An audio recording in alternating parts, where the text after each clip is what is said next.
What can we do to fight back against big pharma and the compromised medical industry? We can become healthy and break free from the perpetual cycle of being poisoned by criminal organizations like most pharmaceutical companies.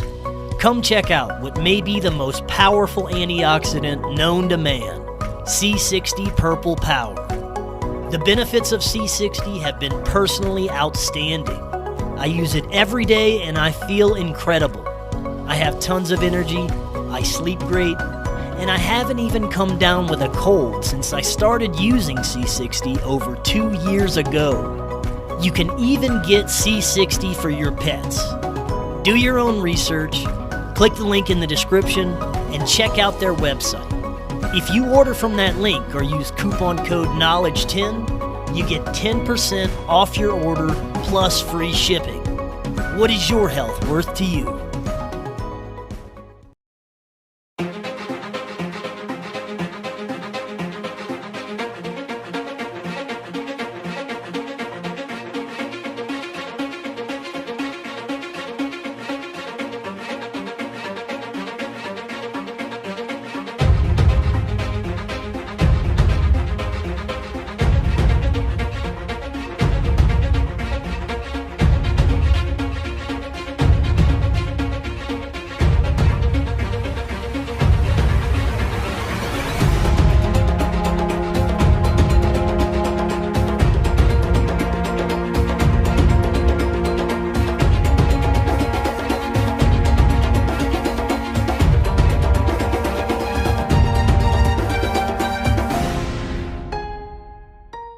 Welcome back to Forbidden Knowledge News. I'm your host, Chris Matthew. Today my guest is Lorilei Potvin. First, I have a couple of announcements. If you have a business and you want to advertise with us, email me, forbiddenknowledgenews@gmail.com. We're doing incredible productions for our affiliates right now. Check out our website, forbiddenknowledge.news, also the home of the Forbidden Knowledge Network, where you find some of your favorite podcasts from our community. Forbidden Knowledge News is always available on Rokfin, Odyssey, Rumble, and all podcast platforms. Rokfin is where you get our premium content. You also get all the premium content from every creator on Rokfin for only $10 a month. Just go to rokfin.com/FKN+. Click the link in the description. You can create a free account, get access to everyone's free content, including all our regular shows. Today I want to welcome Lorilei Potvin. She is a Canadian clairvoyant medium, crystal Reiki master, energy healer, Akashic Records practitioner, medical intuitive, spiritual teacher, mentor, internet radio host, humanitarian activist, and registered nurse. Lorilei, welcome. How you doing? I'm doing great. Thanks, Chris. How are you? I'm excellent. It's great to have you back on. I had a wonderful time on your show. I think it was a couple of months ago that we did it. This one is long overdue, but guess what? It's finally happening. You're finally here. Today, we're going to be talking about some profound paranormal experiences you had, some of which have even been featured on certain paranormal TV shows. We want to hear all about those, as well as your insights, being a medium and intuitive, to what's really going on behind the veil when it comes to some of these paranormal experiences. But really, this is your first time on. You were on before with Karen, but this is your first time by yourself. Tell us a little bit more about yourself, your background, and how your life became paranormal. Okay. Well, before we get started, Chris, just so I don't forget, we're doing lots of Halloween stuff in October over on our network. And we did such an interesting show. What we talked about, some of the things you've been through. That's why I thought this would be a perfect segue. So hopefully we'll have you back over in October to continue, because you had us people here in this field. I'm telling you, we get into the paranormal. It's crazy. So a little bit more about myself. I'm a Canadian. I am a clairvoyant medium, a crystal Reiki energy healer, Akashic Records practitioner, a spiritual teacher and mentor, a podcaster of my own show, and a registered nurse. And I always say I was never looking for the paranormal, but the paranormal found us, especially me. And working as a nurse, I was never crazy about working evening shifts. So I used to work either days or nights. And nights on one floor in particular, as a new grad, as we call ourselves, just fresh out of, you guys would say college. In Canada, we say university. It was just me and another girl for actually that graduated at the same time as I did. So we would have like 100 patients, I think, between the two of us. And the strange, unusual, incredible things that would happen, it would just blow your mind. I'm actually writing 3 books, and one of them is collecting the stories of mainly nurses, but also first responders about what we see and witness at the end of life. So fast forwarding, I did hurt my back as a nurse. Towards the end of my active nursing career, I was working out in the community, and I had a patient who covered a big, huge hole in their front steps as I was actually using an alternative entrance to leave. It was a trailer, and covered a hole with a rug, and I fell through and shattered all the discs of my back. So I was off. And have not been able to return to active nursing, nor will I be able to. So I was on my back for many, many years, actually, like literally almost 20 years, but I had to keep busy. So TV gets old very quickly. So I was still married to my first husband. We were living in the home that he grew up in. And his parents had sold it to us. They were getting older. And as soon as I moved into that house, we just had tons of problems. Like he has 3 professional designations. He never seemed to be able to get a job that paid very well. Our second child was born has severe autism. Could these happen to other people in other situations? Absolutely. It just seemed like we could never get ahead, just little things. And then towards the end of our first marriage, like I said, I had to keep busy. So whether it was courses I was taking online, laying down, or I really am very creative. So I was crafting, making dog accessories and things like that. There were times I could get up and go, to a few shops locally around my city. And when I did one day, I had all these people asking, oh my gosh, like I'd love to carry your merchandise. And well, let's talk about compensation. Like, do you want a piece of, what I earn? No, absolutely not. And I was absolutely astounded. And the night before, my ex and I, Earl, and he's consented to this, he knows I talk about this. He consented even to be on the TV show. They just chose not to include him. Anyways, we watched The Secret. It had just come out. And this was probably about 15, 16 years ago from today. And like I said, the following day I went to these shops, and I came home and I said to Earl, my gosh, I said, this is shocking. Like I said, everywhere I went today, people wanted to sell my pet accessories and jewelry I'm making, but they didn't want a commission. And I remember him laughing and saying, maybe it's the secret at work. Well, fast forward to going to bed that night, and I had a dream that is so clear, like so real. It's like it happened 10 minutes ago. There used to be a tree in my previous home where this all occurred. And I was outside with this tree. It was nighttime. And as I look up, there's a man sitting in the tree.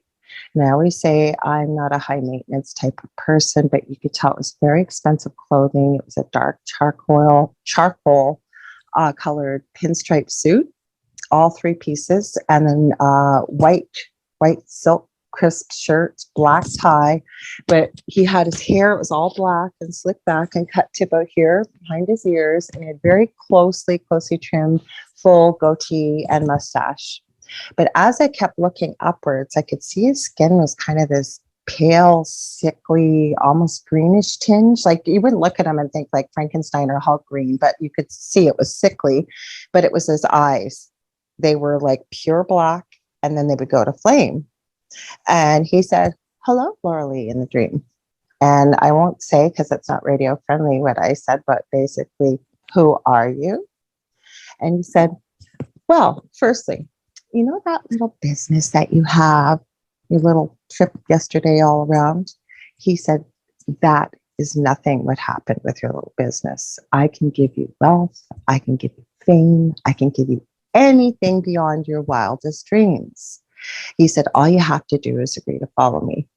Again, in the dream, not radio friendly, what I told him, including demanding to tell me, who are you? He proceeded to tell me he was a demon. He told me his name, Now, I was raised Roman Catholic. I went to Catholic school for most of my education. I was forced to go to church. Um, I'd never heard this name before. He then spelt it for me. And again, and much more emphatically, I told him to get the you know what out. Absolutely not. I'm not following you. And he went like this to me, and I still remember very mockingly, oh, no, no, no, no, no. Every time you see a crow or a raven, you'll know who it is. And I remember in the dream, and I'm getting goosebumps telling you this, super hot. And I remember calling on Archangel Michael, and there was this brilliant royal blue flash, silver, and then white. And I woke up completely soaking wet, like from sweat, shaking and crying. And I am not a crier. I've never had a dream like that. And basically, after the dream, all heck broke loose in our home.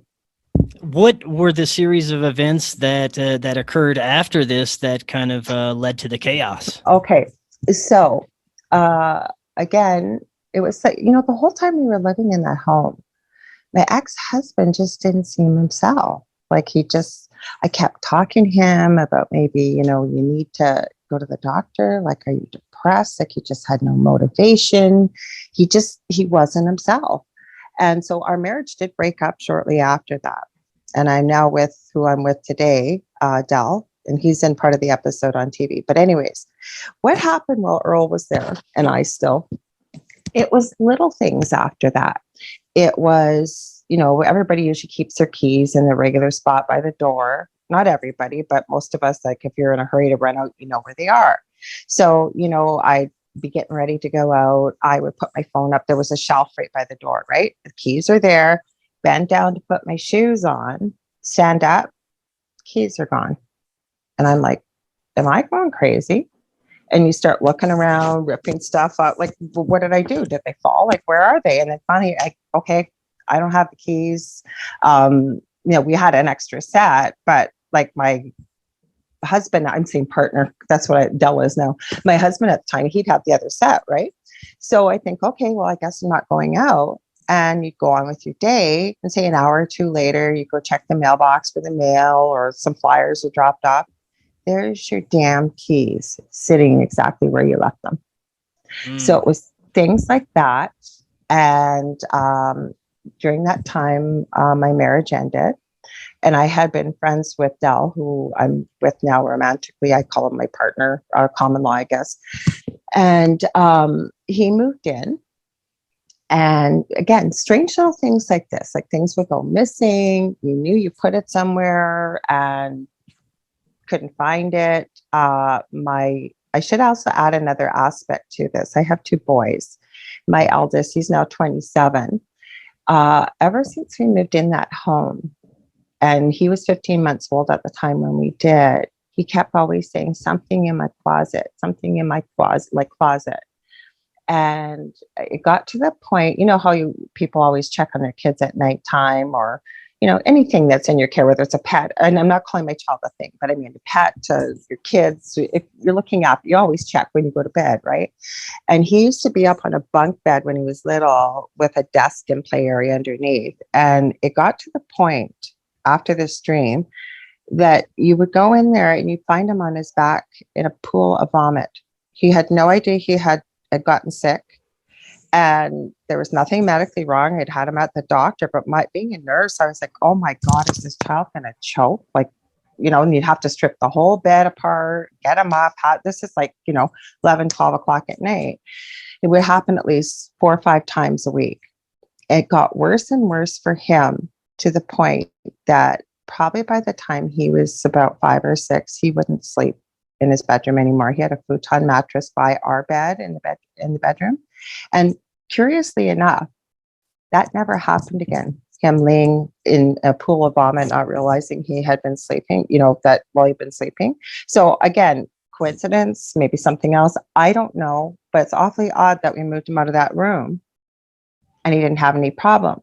Now, my second child that has severe autism, he's now 24. So he wasn't verbal till probably around 6 years of age. But when he could speak, he kept saying the same thing. Something in my closet, he would say, our closet. Both of them talk that way when they're little. And he would say, "Wed eyes, mommy, wed eyes." And he'd point. And he was talking about red eyes, he kept seeing.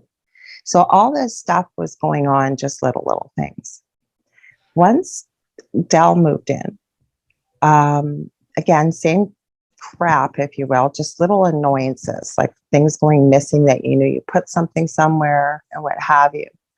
And then one night, and we had given my old bedroom with my ex-husband to my eldest son because he was sleeping in there anyways. And there was a bedroom in the basement. That was where Dell and I had our bedroom. And it was about 11 o'clock on a Tuesday night.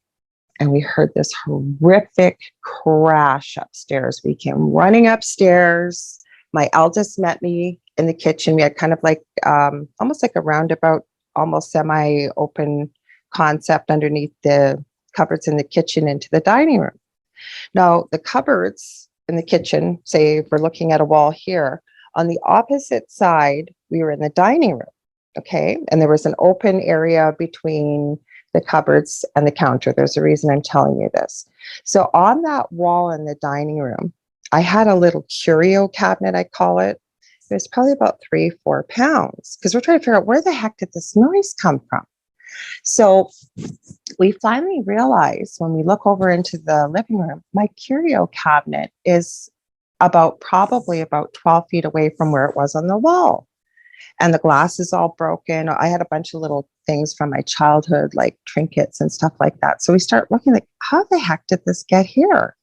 So we look, and I have pictures. I've sent them to you on the wall. Okay, those hooks are so firm, you couldn't pull it with your fingers. But the one on the left is bent down.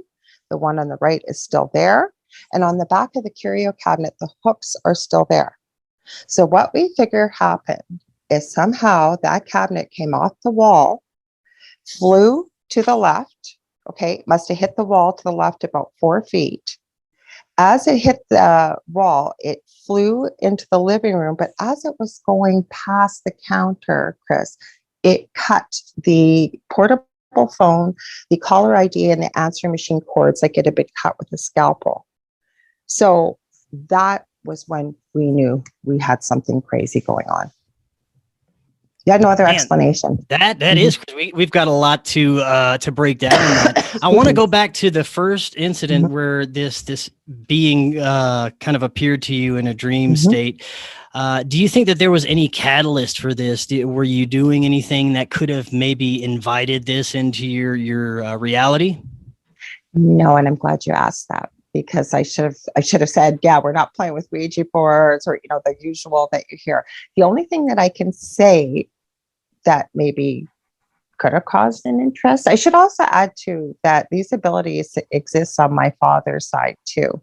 So I don't know if something had that had to do with it, but I don't know if something followed me home, because I worked extensively in palliative care in one of the most dangerous, roughest parts of town. Lots of murders, kidnappings, drug, alcohol abuse, like really people in a lot of need.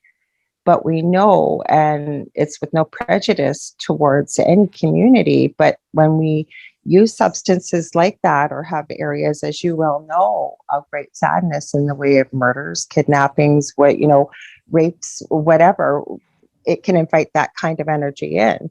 So it could have been that, or probably about a year, probably just before this dream occurred, I was going for a tattoo.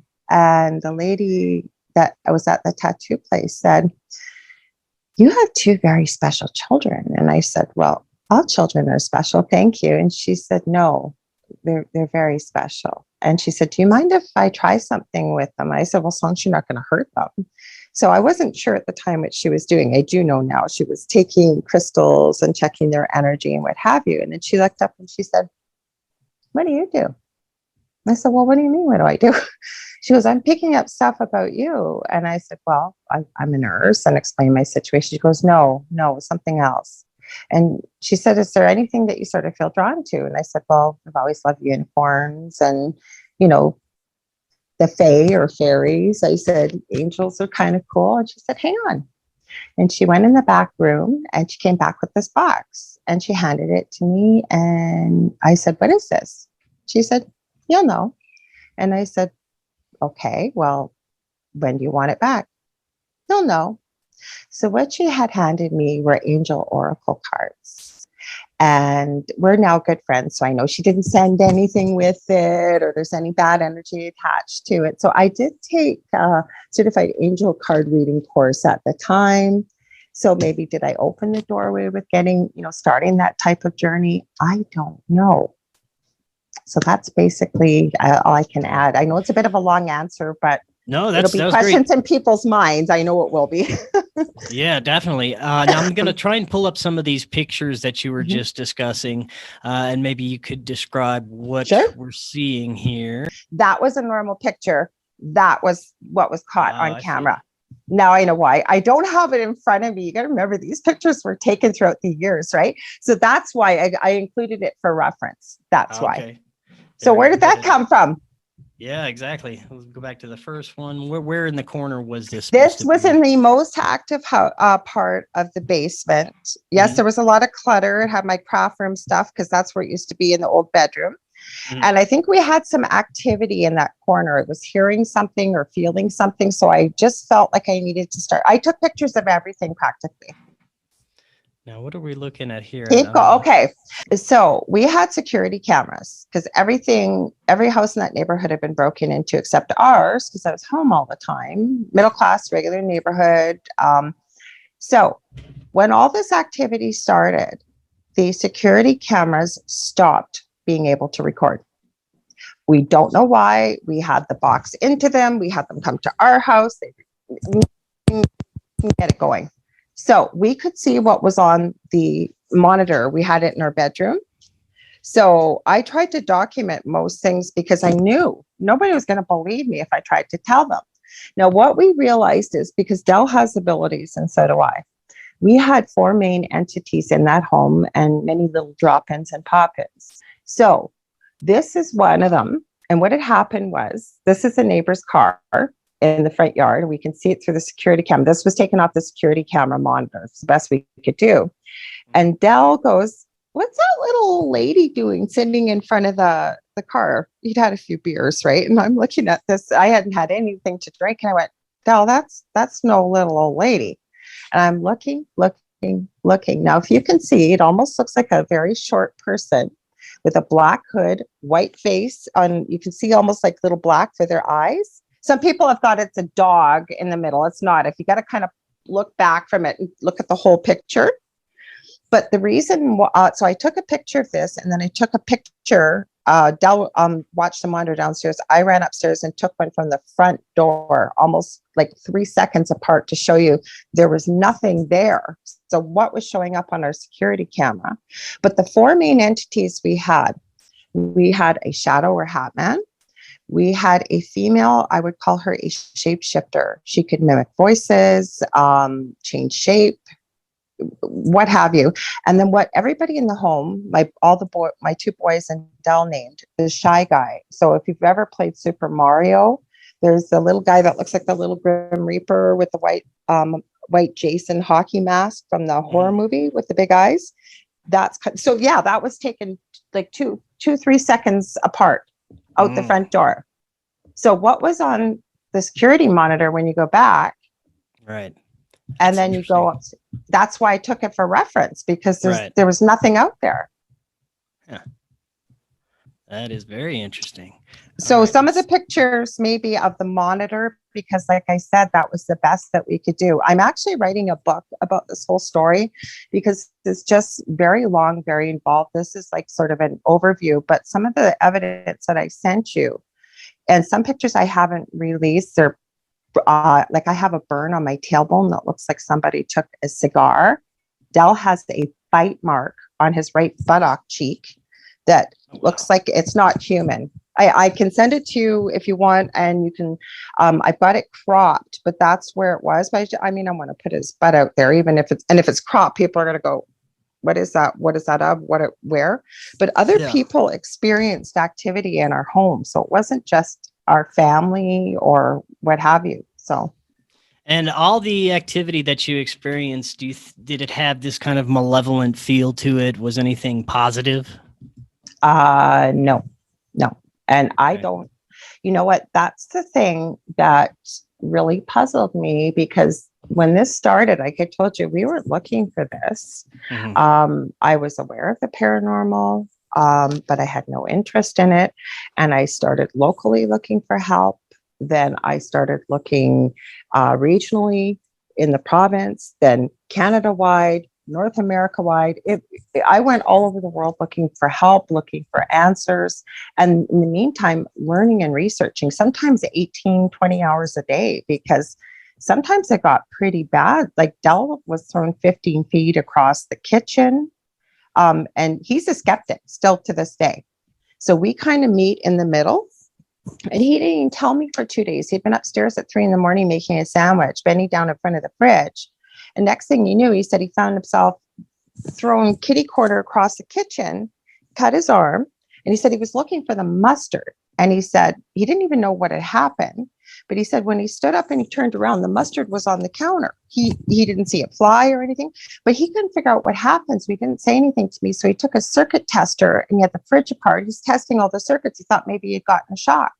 There was nothing wrong with the fridge.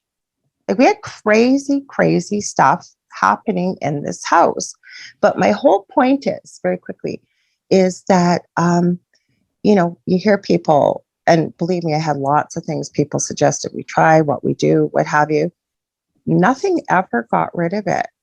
As we go through the story, the only thing that really helped was being able to understand the principles of energy and high vibration versus low. It didn't get rid of it, but it stopped a lot of the physical attacks. Yeah, I have some more. I have these EVPs that you sent me that I want to pull up. Mm-hmm. How long did this whole ordeal last? How long did you stay in this house? Well, Del stopped working. He wasn't able to work. He got really sick. It was like the whole neighborhood was affected. I ended up losing my home because I had a neighbor. Her daughter used to babysit for me. He'd stand in front of the grass on the sidewalk and measure it. And if it was like 1/100th of an inch over regulation, at the city bylaw office there nonstop. And what had happened was everything in the house was breaking. We went through 13 tires on my old vehicle. All the batteries in the vehicles would be dead at the same time. So this particular summer, we had gone through 4 lawnmowers, and the grass was quite long in the backyard. But we were fenced. We knew the city bylaws. We had to, because the guy would just be calling them incessantly. He knew we had security cameras. He would go with a ruler, I kid you not, and measure the grass. There could be grass down the street that was this high. They didn't care about that. So what had happened was we were out at Dell's family's camp, and my eldest son was home. And I guess the bylaw officer showed up and broke into the backyard and cut our grass because it was this long. And I got like a $2,000 bill for 45 minutes of work. And we knew the bylaw. They had no right being in our backyard. The only way they could go in there is if it was an environmental hazard or could be seen from the front yard. And none of those things could happen. So I just gone through a divorce that cost me $80,000. Who has that, right? And so I had to go through pro bono legal advice. And it wasn't that I didn't want to pay my property taxes. I paid my mortgage, I paid my bills. But the pro bono legal service, and I was working with them, had said, if you pay your property taxes, it means that you're in agreement with this fine, right? So that's how I lost my home. It was because of the non-payment of property taxes. But I looked at it as a gift, Chris. We lost everything. And you know what? I am thrilled where I am. I have incredible neighbors. We have a few little things here and there with paranormal activity. I know I'm getting a bit off track here, but no, that's all right. Do you think that there is just a level of just awareness that you have that kind of gives you insight into what could be happening at all times in many different places, but normal people don't really just pick up on it? Yes, absolutely. Same thing. I think that people think, like I always laugh when you hear people saying that 3 a.m. is the witching hour. Yes, I agree. But do we really cause that to occur? We are powerful with our minds, because it's always 3 a.m. practically somewhere in the world, right? And I agree, yes, you will see more activity around that time, but why? Because it's a collective belief that it happens at 3 a.m. Because just as much stuff happens in the daytime, just right. People have a false sense of security. They're busy. There's a ton of people around. You're not hearing every noise. You're not necessarily noticing it, right? Right. Yeah, exactly. Now I'm going to pull up some of these EVPs. Where did these take place? In the same house? Okay. Yeah, most active part of the basement. Now, this is a friend of mine, Jason Bland, who has Paranormal Soup on Facebook and YouTube on Sunday nights. You're the last caller. Don't hang up. No, I think. Okay. Yeah, there it goes again. Gonna whistle as a song.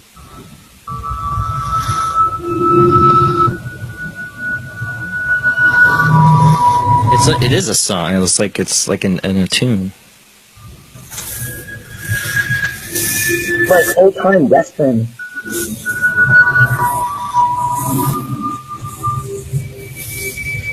About to be a shootout. Now I'm going to pause this. What again is going on right here? Okay, so Jason, like I said, has a weekly live show on Facebook and YouTube for Paranormal Soup. And it was his annual Halloween show. So he doesn't do ITC all the time. So you can call in and he'll have an app, an EVP type app. They try different ones and they record what comes through. So they didn't know I was going to call in. I was actually watching the Chester Bennington Memorial Concert and I went, oh crap, I missed Paranormal Soup. Because I used to call in every week. Like when you go to Jason's Paranormal Soup YouTube channel, you can go back in the day and you'll see all kinds of stuff. Because I used to call in video on Skype. You hear stuff. You'll see shadows in the back. You'll see all kinds of stuff. Anyway, so I called in here. So nobody knew I was calling in. This was live. And I was calling from the most active part of the basement in my house at the time. Right on. All right, let me play this again.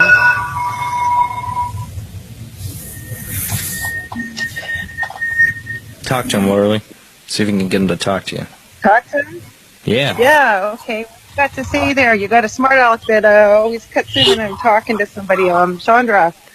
Got all kinds of funny stuff coming through. Well, dude, you got I told anything you to to say shut now? up. I heard it say shut up. Did you not hear that? I thought I heard that too. It said shut up. Yeah.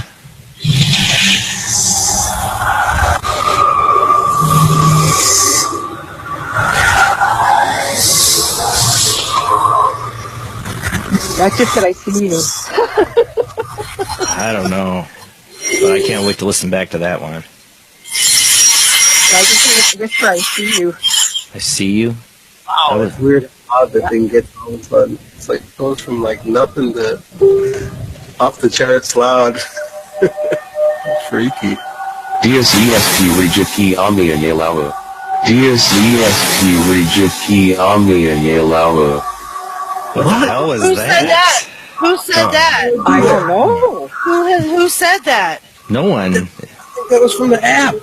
No. Never That was a man. Yeah. I know. I It don't was know a what foreign language, was it? Yeah. I have no idea what it said. It has never done that for me. I don't know what the hell that was. I've watched your guys' video. I've never heard it come through like that ever. Okay, so is this the smart Alec that talks to Lorilei? What was that? I don't know. Can you speak again? Can you say that again? We got excited. It took us by surprise and we didn't hear you. That was really creepy. There was one that was very distinct. That's probably some of the clearest EVPs. Oh, it gets worse. It gets worse at gosh. the end, because when towards the end, it's a long video, but I've sent you the links. I don't know if you're able to post them or not, Chris, but it calls Jason by name. I wasn't expecting it. It's like expecting it. It's like before. Okay, I heard it say my name in a whisper. That ain't cool. Yeah, I heard that one. Wow. That's pretty It's incredible. all clear. It's all clear what comes through. And I've called in lots of times. I'm too busy now, but I used to attend his show every week and I would call in, especially when he did ITC, because he only did it about once a month, month and a half. And I have all kinds of stuff that came through, but these two are just mind blowing what came through. The 2017 and the 2018, because it says Dell's name in the second one, and Dell was nowhere in the room. He had nothing to do with this. He was watching TV. Like, it's just crazy what was going on in this house. Are you at a crossroads in life with unanswered questions? How does your past connect to your present life? October Hallam can help you discover how your past connects to your present and is shaping your future. October is an intuitive, healer, empath, and medium with over 20 years of experience helping people navigate through some of life's greatest challenges. A recent client from Egypt says, October is pure magic. We keep coming back for more and recommended her to our closest friends. If you would like to book a session with October, please contact her at theancientgift222@gmail.com. Yeah, that is. Now, you also you did a episode of Travel Channel's Paranormal Survivor based on some of the stuff that was going on, right? We did. And you know what? I'm very great. What had happened was I contacted them because I was still looking for help at that time. I was more knowledgeable, but no matter what we were doing, what we were trying, like I said, I understood about energy principles and vibration by that time, but I wanted it to stop.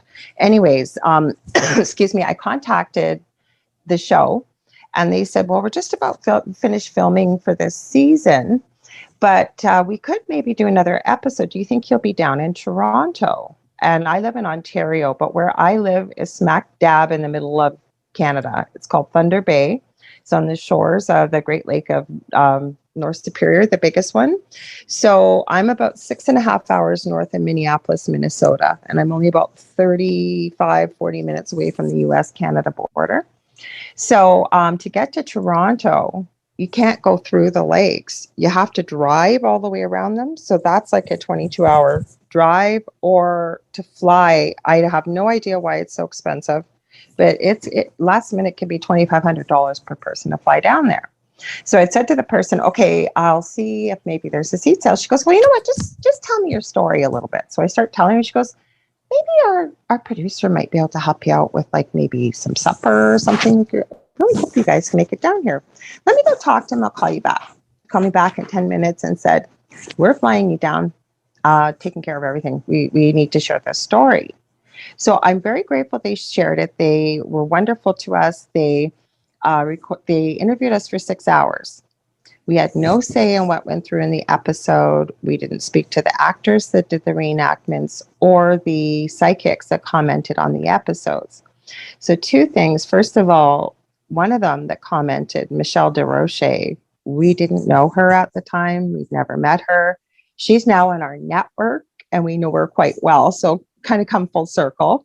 Now, let's just say the actor that portrays myself really took her role quite seriously. So the way they showed things that happened really didn't quite happen that way, except the last part of the episode. And she was really over the top. I'm a pretty calm kind of person. Like, I don't rattle easily and I don't yell, or like there's one part where it shows she's like hitting the actor that portrays Dell and beating him and hitting him. And it's like, that never happened. Or this ballerina dance that she's doing, that never happened.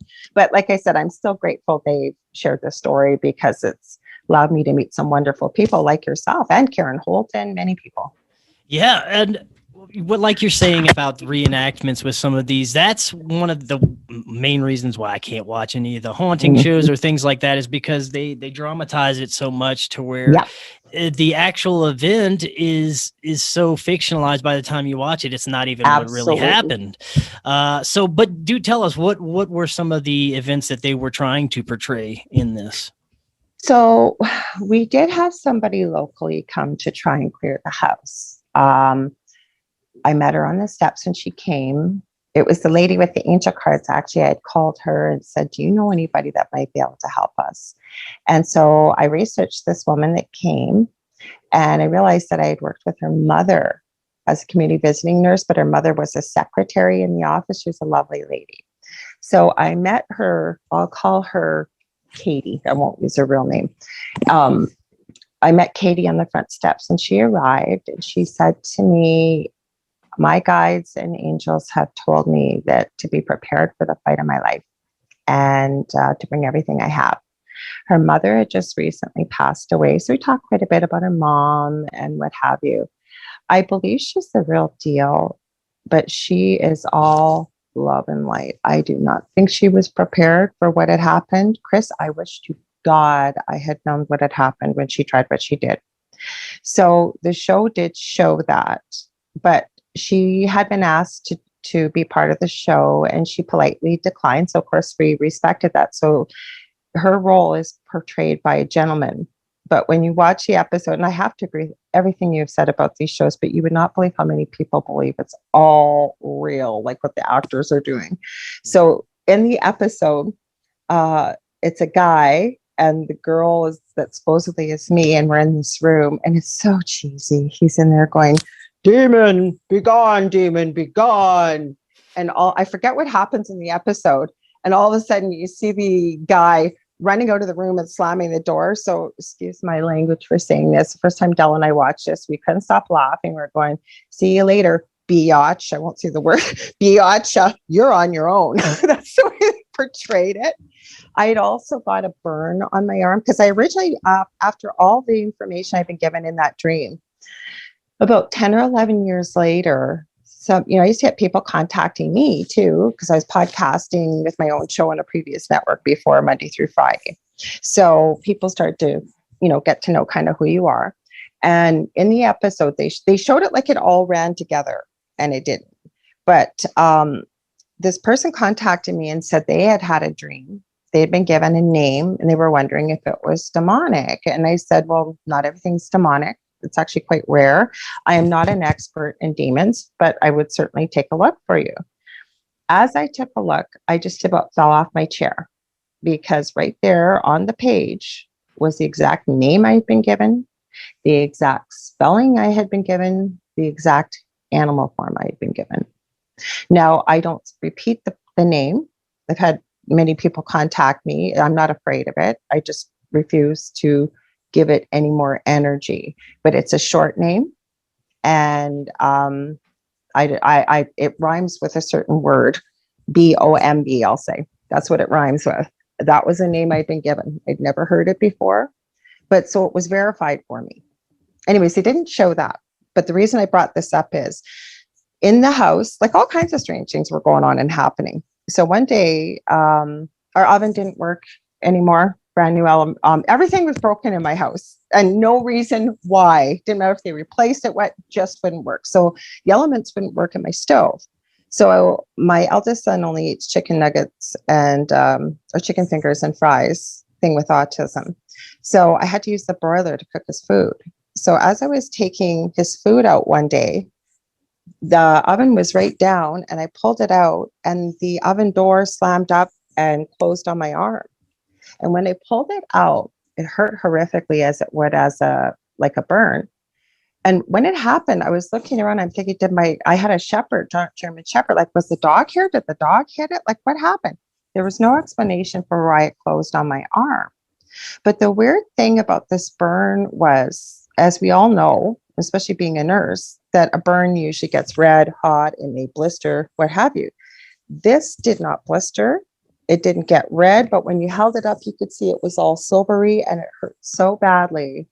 And then 12 hours later, it turned black, almost like a brand. And the reason why I brought up about finding his name, it was somebody that was sort of, helping with what I was going through, trying to help with the research and stuff. It looked like this thing's sigil, if you will, outline the burn. So they showed that in the episode. That's my whole long story, but I had to give some context to it. Right. So they showed that. Mm-hmm. Now, do you think this was actually demonic entities that you were dealing with? I know there's a lot of misunderstandings, and people have different understandings of what they consider demons to be. Some people think it's just, evil spirits or humans that have become corrupted in these different realms. Others believe that they're older entities, older than humanity. What are your thoughts on what you were dealing with there? Okay. My views and beliefs have changed in so many different ways, because I also had some time, missing time we talked about on my show with your story you shared. It always seems people have paranormal experiences somehow almost have these UFO or, missing time, ET. That's another story for another time, but that had happened to me as well. So I don't know, like in the beginning, I believed it for what it was. But, over the years, becoming more experienced and more knowledgeable, was it something pretending to be demonic? Whatever it was very powerful physically, very powerful. I spoke to probably hundreds of people from around the world, and most people felt it was demonic. I never had somebody tell me that otherwise it wasn't, as the word infestation was used quite a bit. Well, it's pretty profound that you had that dream with this entity that identified as a demon to you, and was and they offering don't you do that. They don't do Right. that. They're not going to tell you their name, because that's how you get rid of them. They're not going to tell you how to spell it or their animal form. So the other thing people ask me, and I got to add this quickly, no, I don't have an attachment. I didn't have an attachment. The one thing we were told that this entity wanted was my youngest son. He was disabled. The only thing standing in his way were me and Dell and his father at the time when I'd been married to him, because he was so innocent and so pure. Do I know if that was true or not?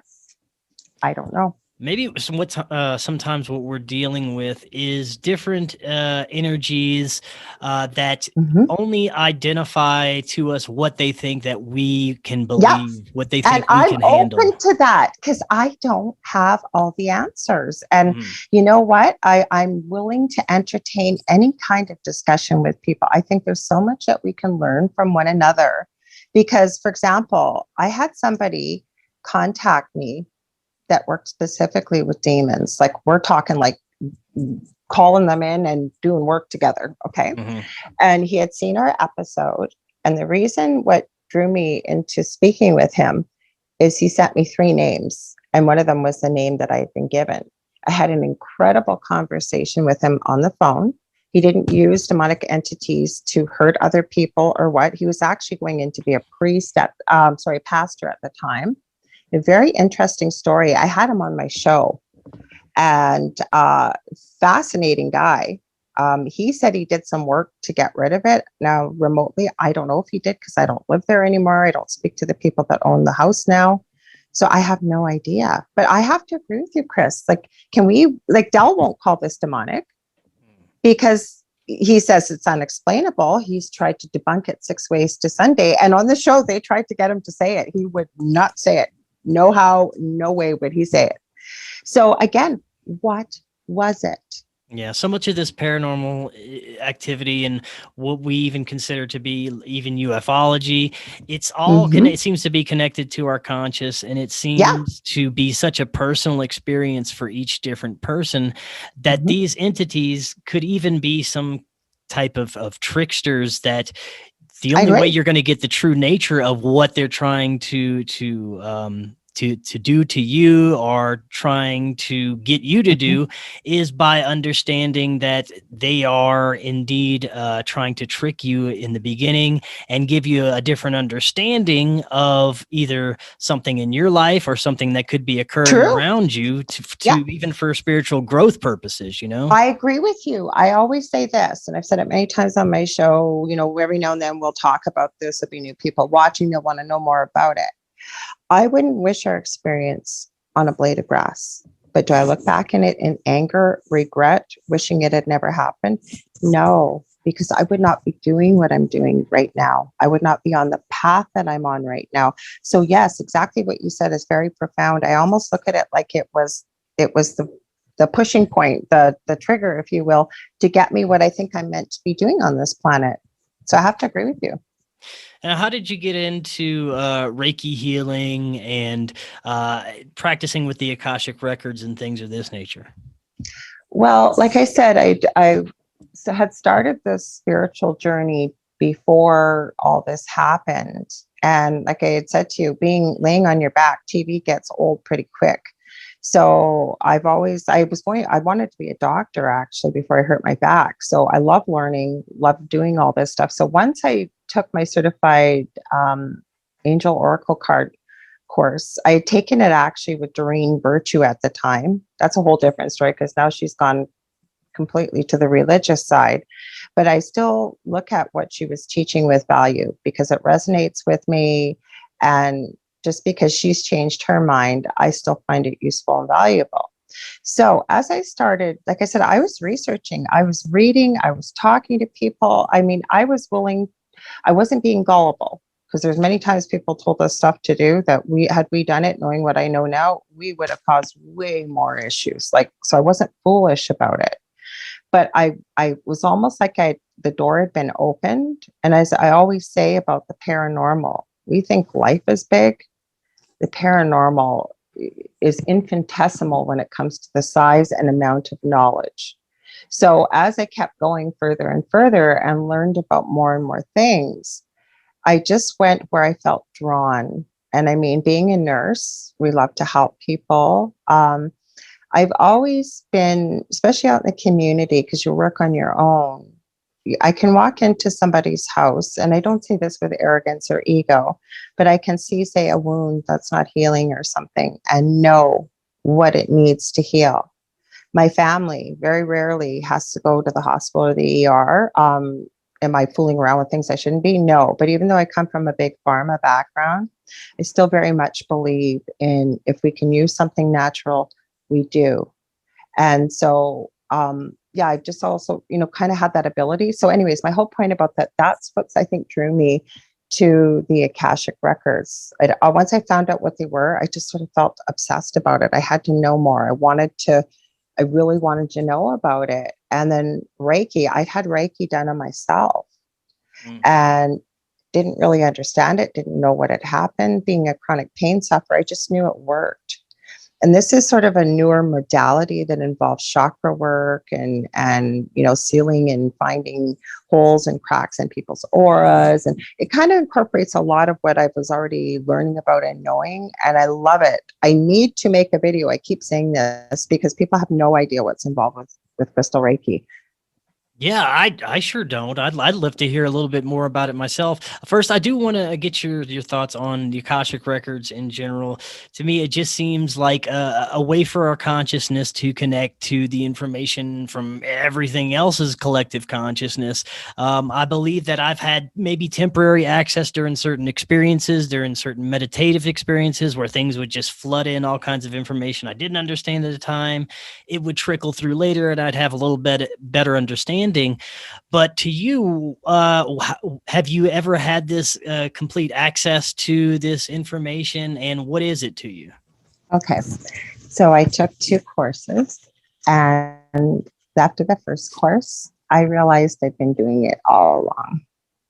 So basically, for people that don't know what the Akashic records are, it is, you may have heard of it as the Hall of Records, whatever you may want to call it. And different people describe it. Some people say it's a big library. We were taught that if you want to look at it as a doorway going into a building, it's almost like opening up into a galaxy. So what it is, it's supposedly the records of whatever was, ever is, and whatever will be. And we're talking everything that's created on this planet, including people, animals, you name it. So when you just mentioned, that's why I was smiling, when you said you think that this has happened during meditation. Absolutely. Because basically, when you go into the records, like you can do things like clearing karma and, say you've made some agreements with other people. This will probably be in my book about this, but there was somebody, I have come face to face with somebody possessed that I knew. And I actually worked with my mentor because I was so freaked out when this happened. They were levitating on camera. I swear to God, you have a witness to this, because I did find somebody in Canada at the time. They said happened at 3 a.m. This is another story. If there's crazy, it will find me. I'm serious. So I'd worked with her, and she cleared any previous agreements or whatever that I had with this person, and we were friends. But she was a person that would dabble with the paranormal, and a little bit of knowledge is dangerous, and would do silly stuff. And long story short, I saw what happened with it. But the interesting thing was what happened. Could you tell us a little bit about the incident of her levitating? Okay. So what happened was, I'd met them through the paranormal things. Wonderful person, really lovely person, but they had this strange and unusual, really awful things happening paranormally around them. Their mother had been a witch that had passed away, and they have a heart of gold. So I don't ever want to say anything evil or nasty about this person. I still love them dearly to this day. But they were at a really difficult time in their life. They were getting, I believe it was like their second mother to them that was terminal, was passing away. They had 2 children. They were trying to, one with autism as well, trying to, work full time, be a single mom, running up and back and forth to the hospital. Basically, they were drained energetically, and they had all kinds of crazy stuff going on. When we would talk on video, you'd see all kinds of stuff going on. All kinds of stuff, just kind of like what was at my house. So anyways, while this was going on, we were talking over video one day. It was an evening. And they said to me, I don't know why, I forgot. I've got these mirrors under my bed. I said, what? You've got mirrors under your bed? We've been talking for how many years, and you're just telling me this now? Girl, those need to come out of there. Because I was talking to her, there's knocking going on her closet door, or the closet doors kind of opening back. She had all kinds of crazy stuff. So she goes to go pull the mirror out, and it's this big, giant, antique mirror. And I'm going, where did that come from? She goes, I think my mother-in-law found it at a garage sale. And then she starts putting 2 and 2 together. When she received it in the previous place she had lived, they had all kinds of crazy paranormal stuff going on. Anyways, when she pulls the mirror out, there, as she's about to do it, this water bottle comes flying out from underneath the bed. And she goes, I'm a little bit afraid to pull the second one out. And I said, well, I'm here with you. You got to get them out of there. As she pulls it out, Chris, I just about died. I wish I'd taken a picture of this. Again, another huge antique mirror, had a big, something had been hit in the middle of the mirror and cracked to all the, I get goosebumps telling you this, all cracked, something had broken out of the mirror. Okay. So I said to her, you got to get those mirrors out of your house. So they were really, really, really heavy. So she ended up putting them out on her front porch. Long story short, a good friend of mine who works with this kind of energy, we were on a 3-way call, and we were talking and trying to explain to her how to bind these mirrors. And we started noticing some strange stuff, like if she tried to say the word angel or God, she kind of couldn't, right? Long story short, you could tell she was really tired, really drained. We got off the phone. So I spoke to her the next evening, and there was quite a time change between where I live and she lives. And I was saying, the mutual friend that I had that was trying to help, she said, energetically, she could help with this. As I went to say this person's name, the friend of mine, the person on the video completely changed. Completely, Chris. It was the craziest thing. I have never seen such a look of evil looking in somebody's eyes. Their son was there. This is going to sound nuts for people to listen to. This woman was looking at her son, who wouldn't have touched a hair on his head had this been who she really is. All of a sudden, her son is doubling over, screaming in pain, and she's laughing. This is happening to the dog. And all this, like I said, you can see I have goosebumps on my arms telling you this. Then it was like she was back. She's like, she snapped out of it. but she was so tired. And like I said, again, couldn't say anything to do with angels, Jesus, God. It literally was like she was being blocked. Her son went to bed, and we were talking. And again, all of a sudden she's not there anymore. And again, I don't even know how to describe this look of evil. I will tell you, I just never want to look at that face again. And it wasn't her. And it wasn't even talking like her. And all of a sudden, and it's laughing at me, and all of a sudden she's slumped over, and all of a sudden she's like levitating on video, and I'm going, holy crap. Who can I call? What can I do? Like, oh, because I'd never dealt with this at this point. And I had a friend that worked in the paranormal. He lives out in BC. I got a hold of him because he was the only person online. He witnessed some of this stuff. So I can tell you it happened. It wasn't just me. I took a picture. I couldn't even get video to work. Then when that all happened. So that night it hung up on me. I'm going to say it because it wasn't her. Now, I'd been raised Roman Catholic. I believe in God or source, but I no longer follow Catholicism. But I was praying, and I was saying, Our Father in my head. Okay. I swear to God, I got a message from her saying, cut that effing crap out. I know you're praying for me. Stop.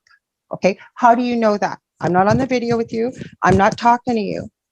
And then about an hour and a half later, I get another message that says, it's time. But this time I was PO'd. So I wrote back and said, time for what? I never heard back. The next day I got a hold of my mentor with the Akashic Records and talked to her about this. Like, because I didn't know who to talk to about this. I didn't know what to do. Like, how do I deal with this? I'm good friends with Bill Bean now. I even tried to contact Bill Bean to try and help her. People don't know him. He does a lot of stuff with deliverances and what have you. I didn't know what else to do. So the relationship just sort of gently fell away. But my whole point is this really happened. And I have numerous witnesses to this. That's incredible. Did you actually have a recording of her levitating? I tried. Yeah. I swear to God, on my old computer, I have a picture, but it just shows from her shoulders to her face up. And again, I'm not saying her name or trying to give identifying details because I don't have her permission. I've never asked her. Did she ultimately get help, or did you read my mind? I've never asked her. Oh, okay. I don't think she did. That is very interesting. So do you think that just certain, even dabbling in certain practices, yes, not having any type of spiritual armor behind you could cause something like this? You know what I think this is? Okay, and I always say we're not going to have the answers until we return home back ourselves, as I call it. But I do believe that there are different dimensions and astral realms. So yeah, you're going to get some more negative things and things astrally as we go lower. And is that where these things come from? I don't know.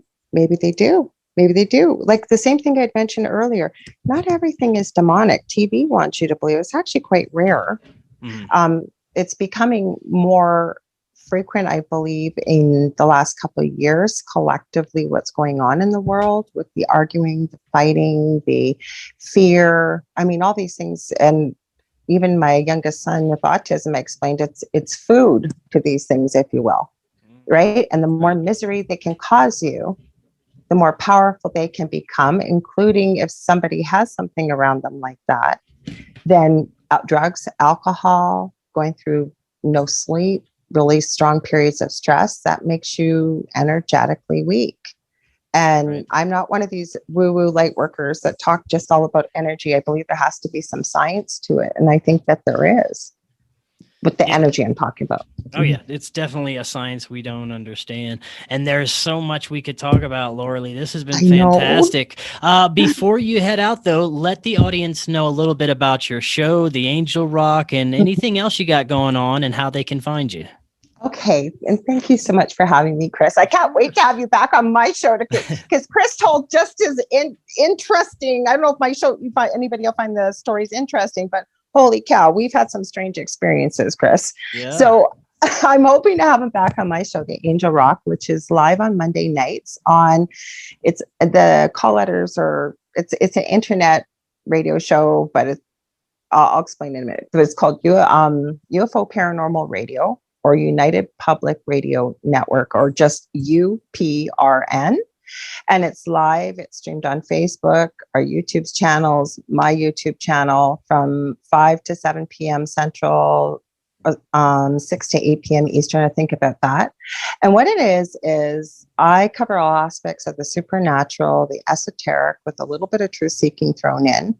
And my guests that I have on are from all walks of life and from whatever they're doing professionally or extracurricularly, that they are making a positive change for humanity. And they share their personal stories, including yourself. Like, look what you're doing by having the network that you do, sharing information with people. You know, people need to hear the truth and hear things like this. So I have that. I have 2 groups on Facebook, one called Paranormal University for all things paranormal, and then the Angel Rocker Tribe for more of the spiritual, esoteric, power of the mind, power of positivity. I do have a store I'm going to be opening hopefully very shortly. I'm working on it. I also do resin work. So for people that don't know what resin is, it's like a liquid plastic. You put it into molds and you make really cool things. So I have a spiritual line. I have probably about 200 to 300 different molds. So if you can think of it, I can make it. So that will be coming as well. And thank you for having me. Oh, you're welcome. And what's the best way for if people are interested in purchasing some of that stuff? Okay, so the store is not open, but the best way to get a hold of me, or if you want to book a reading or whatever, you can get a hold of me on Facebook.com, The Angel Rock, or just look my name up. It's spelled very strangely, but you can find me on most social media platforms. I think I'm on pretty well all of them. So. Perfect. Lorilei, this was great. Like I said, we kind of barely scratched the surface of some of this stuff, so we will do it again soon. Thank you again for having me, Chris. I look forward to it. Of course. Until next time, everyone, have an excellent evening. We'll talk again tomorrow. We'll see y'all then. Bye, everybody.